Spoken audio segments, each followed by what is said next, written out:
Hello, this is Vicky. Hi. We got acquainted here. This is one of the farm field, kind of glamping fields. We are near in Kent, near to Fortstone and that side of area. So we met here. Of course, you know me. My name is Felix.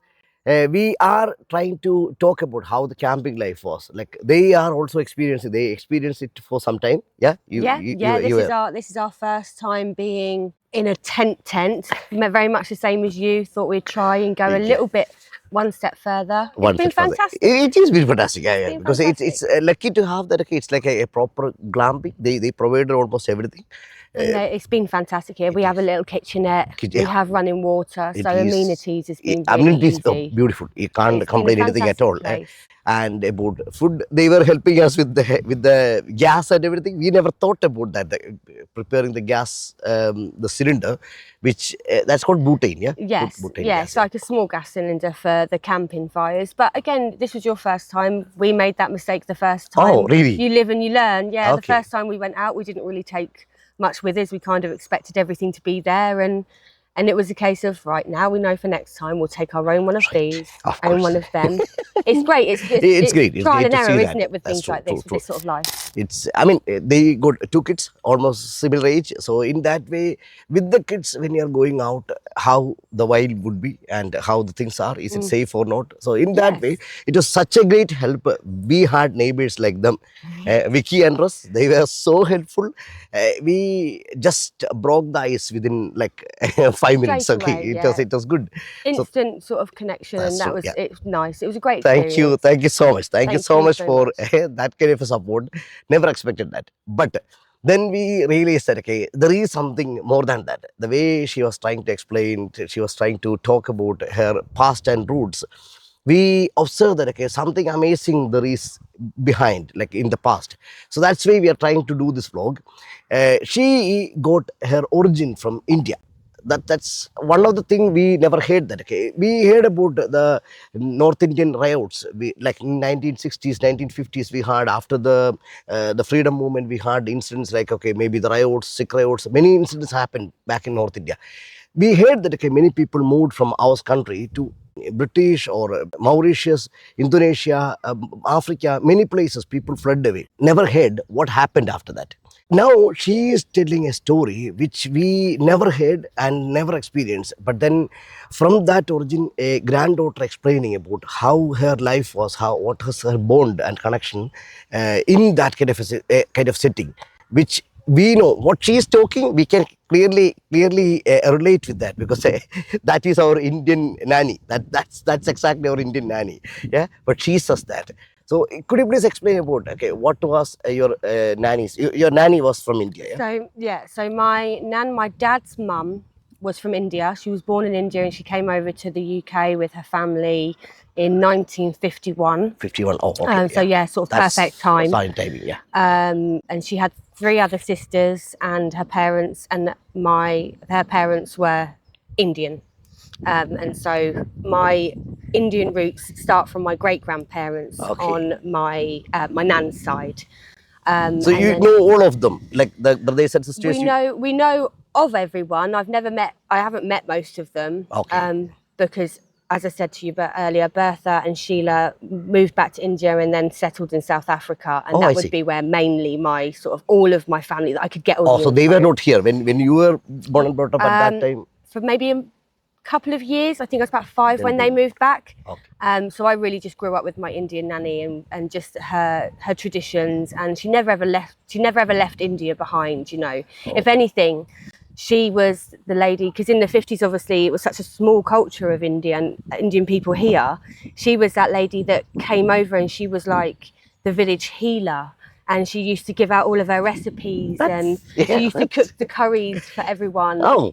Even now, my dad, no one can make a curry like my dad, because he makes it like his mum. I see. And so, you know, her food was very much something that she brought over and then shared her culture with the village, and sort of brought a little bit of India to the UK when she came. So she was talking the language. You didn't pick up anything from the language? I didn't pick up anything from the language, no, because like I said to you earlier, usually it only came out when she was angry and we were getting a bit too boisterous. Of course. You know how it is, yeah?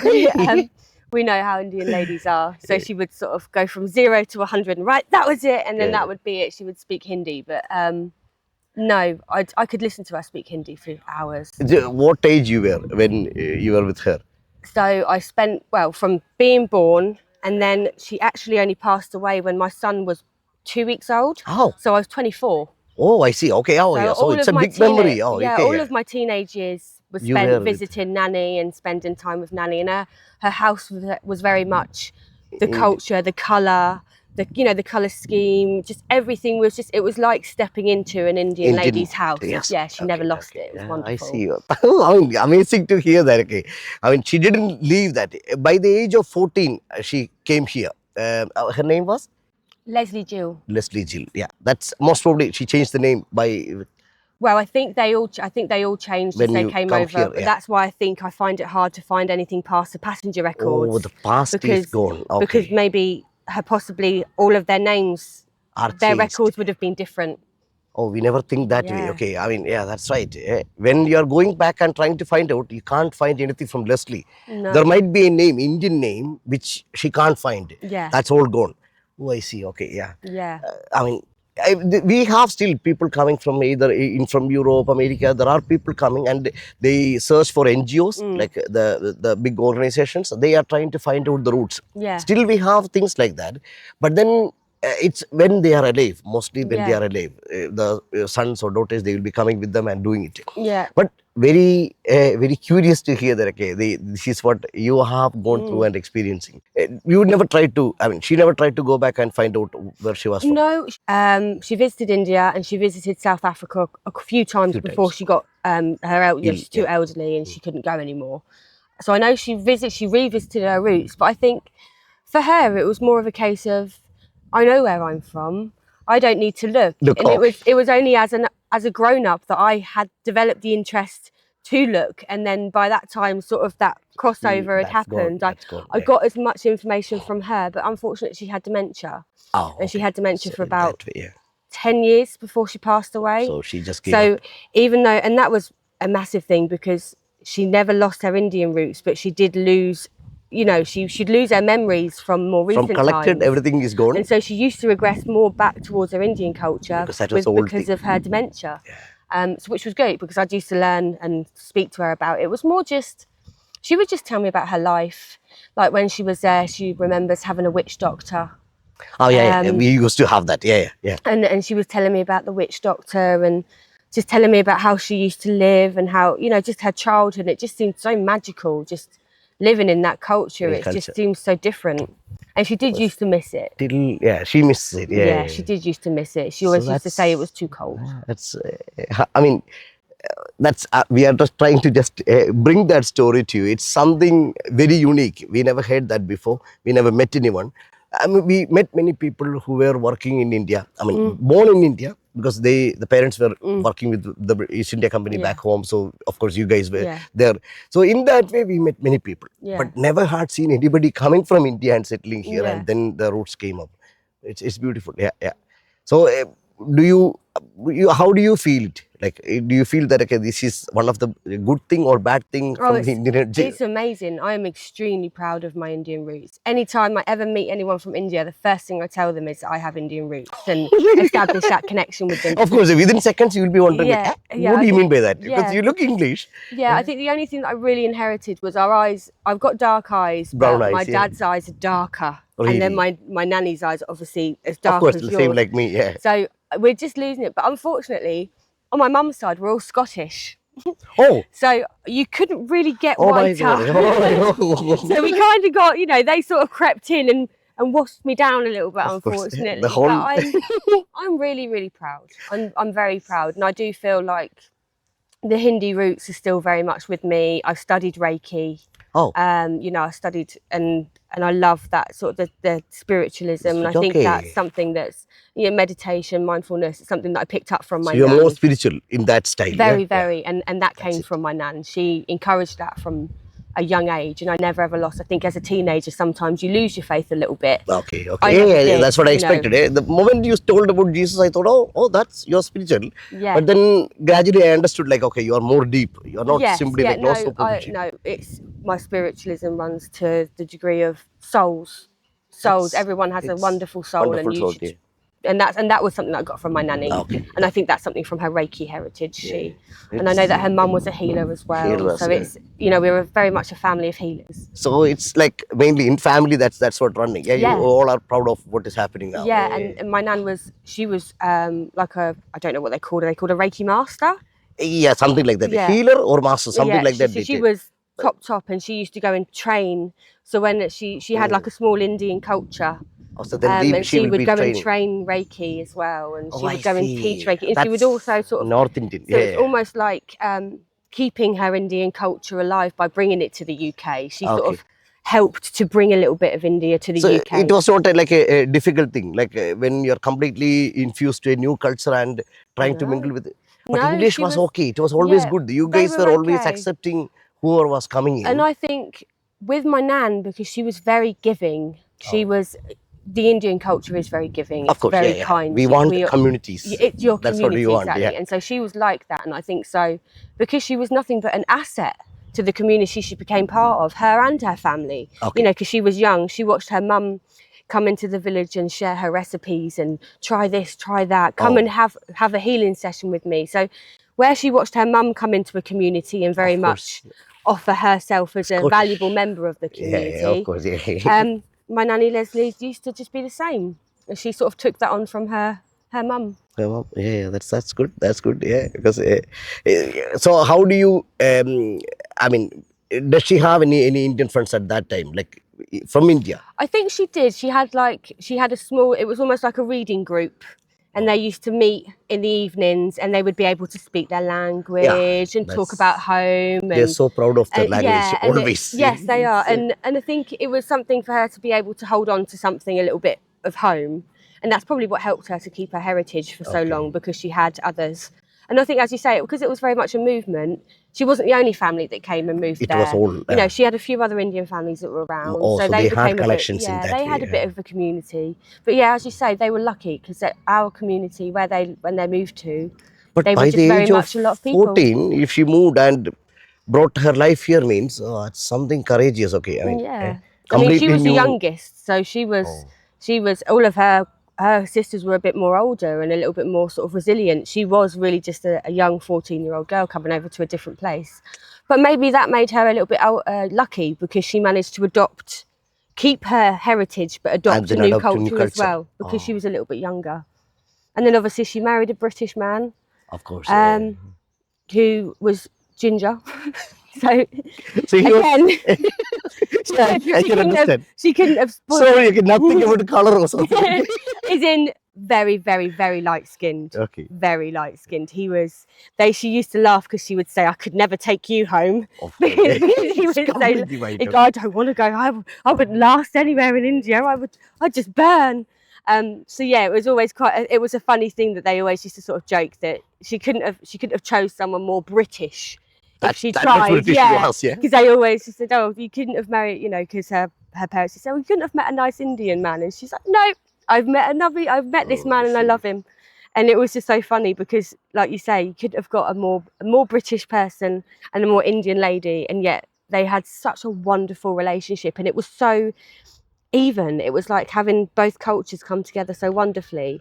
To the point where my granddad Bill could make a curry as well as she could. That's what I was thinking. How could he adapt to all those things? And he loved it. He loved that culture. He loved it. So maybe that's the reason. He gravitated. I think they gravitated more towards her culture than her losing. You never felt anything like, I mean, about the curry thing, I'm trying to tell. Because now we have many families coming here. So we still cook. Yeah. That's the main thing we are doing. Half of the day we will be cooking. This is what we do.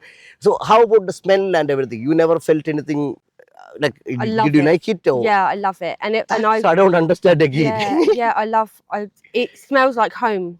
And I tell you what does smell like home: incense. So I burn incense every day. Okay, yeah. That's one of the tips you can have it, Yeah, sandalwood and white musk, and they're like my nanny Jill smells. So that's whenever she's cooking, you'll be putting it. And the essential oils. So yeah, if anything spicy and then anything sort of like incensey, that reminds me of my Indian culture, and I very much celebrate it. So that's still and my children, they know. Like I've explained to them. Of They course they get they're a little bit more confused about it because they're sort of, what? Really? I've got blue eyes, Mum.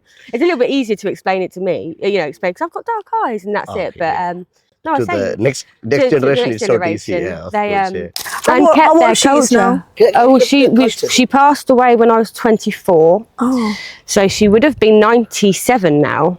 She passed away when she was 87. okay. So yeah, she would have passed away when she was 87, and then my granddad Bill was a couple of years before that. So my little girl, in fact, no, neither one of them would have met them because Taylor was 2 weeks old when she passed away, so she'd never have known.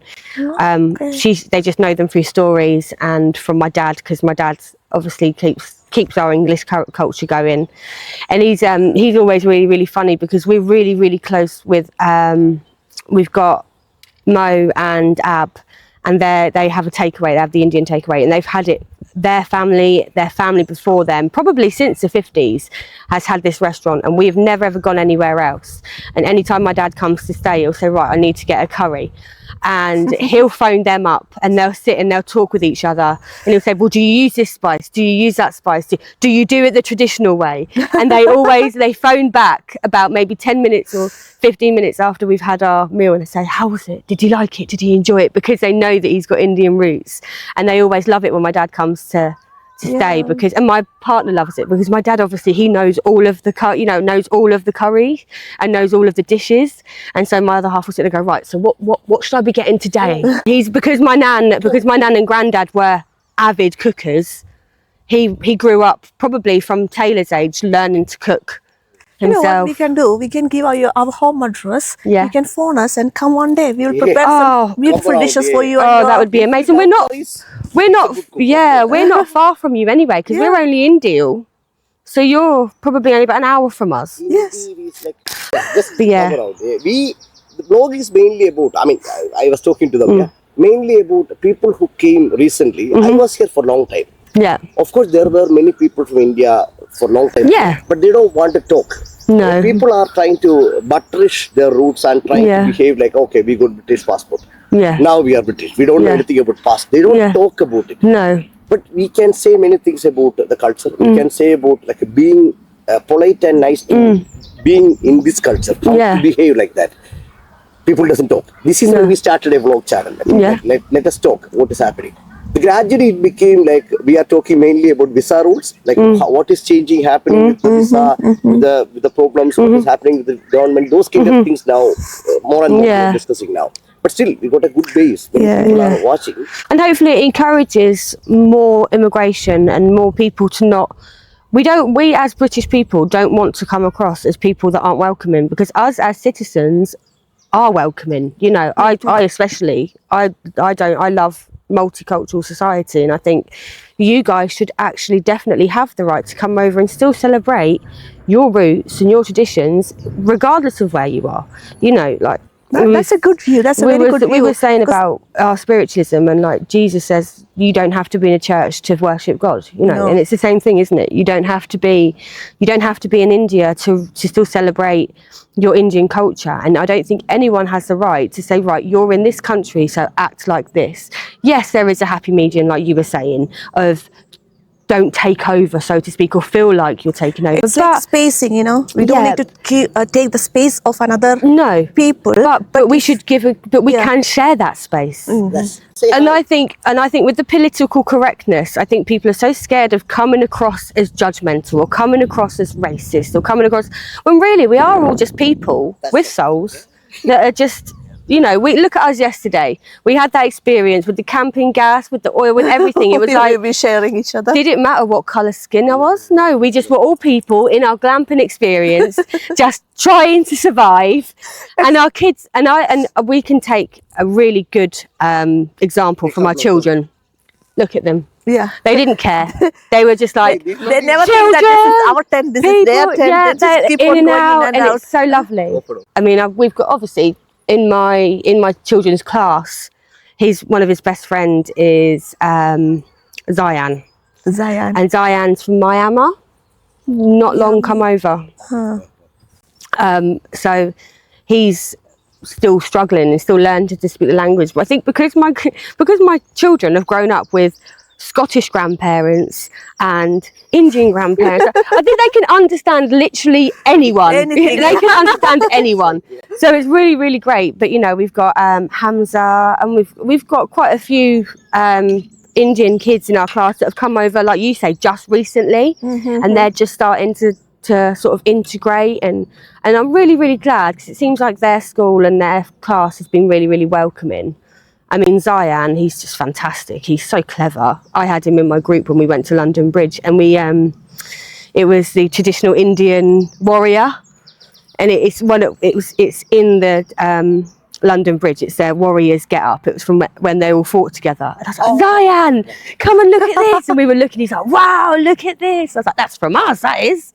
And it was great, you know, he loves it. He always says, Taylor, you're a bit like me. And Taylor's a bit like, yeah, okay. My mom. Yeah, well, we do. We like people as a family. We like people. I think it's important to get to know people, and that way we're not raising judgmental children. We're raising children that will say hello to and offer their help to anyone. You know, they see me with you guys. Right, come on, how can we help? And I think that's great. It was your first experience. It was a way of you guys having the best experience you could have. Experience, because of you. Like actually, if you were not in here, we don't know how to do that one. We don't know how to do anything. The funniest thing was, I went to book this one for the 2 nights, and I could only get it for the 1 night because you had booked it for the second night. So had you not booked that, we'd have been in there, and none of us would have had the experience that we had last night. Okay. So everything happens for a reason, because you were meant to book that night to be next to us, so that we could all be together, because Taylor wasn't having a great time. And when he saw those kids come out of the car, he was like, children to play with. He loved that. You know, it made his night that he had children to play with. It made our night that we'd been able to help you. And it was just that lovely time. Like, once the kids had all settled down, we thought, right, you know, they're grown-ups, can actually enjoy their fire and just enjoy the experience. Nice. After a long time, we sat like that. Yeah. It is lovely. Yeah, we did. We just sat by our fire for a long time, and then we kept like coming over and talking. Then we thought like, okay, after something. Yeah, Like just we were doing the same, but we thought you only have 1 night, and we wanted you to enjoy some family time and enjoy the experience. And we talk forever. We do. But we kept giggling, and we were making sure we weren't waking you inside, up. then came out again. Yeah. Was thinking, oh my god. We on your me time. Is it like? Yeah, we do. Well, our kids are very full on, so when they go to sleep, it is a bit like. It is Perfect. Yeah, more to nature. Yeah, we got one more family friend. That's what. Yes, Vicky, definitely. of course, she's very kind. She helped me a lot to sort out things in here yesterday, and the kids also. We've not seen them. They are there now. They're in their tent. They are having food from there. They're having everything from there. Even I am asking, could you please share? No, they have best food in there. I did. I opened up the snack box, and they were like, whoa, why do you have so much food? And I was like, because the first time we came, we didn't take any snacks. I knew I needed to take snacks this time for my kids, because all I heard last time was, have we got any chocolate biscuits? Have we got any snacks? So I thought this time I'm definitely bringing snacks. That's good. It's lovely. So we will meet here again. Yeah. In our vlogs. Of course. Just to, And when she's coming to our house, we're gonna introduce again, and we'll have a chat again. we'll put a family photo. Okay, we'll take a photo and we'll put Before we leave. Yeah. Yeah. Okay. Thank you so much. Okay, thank you.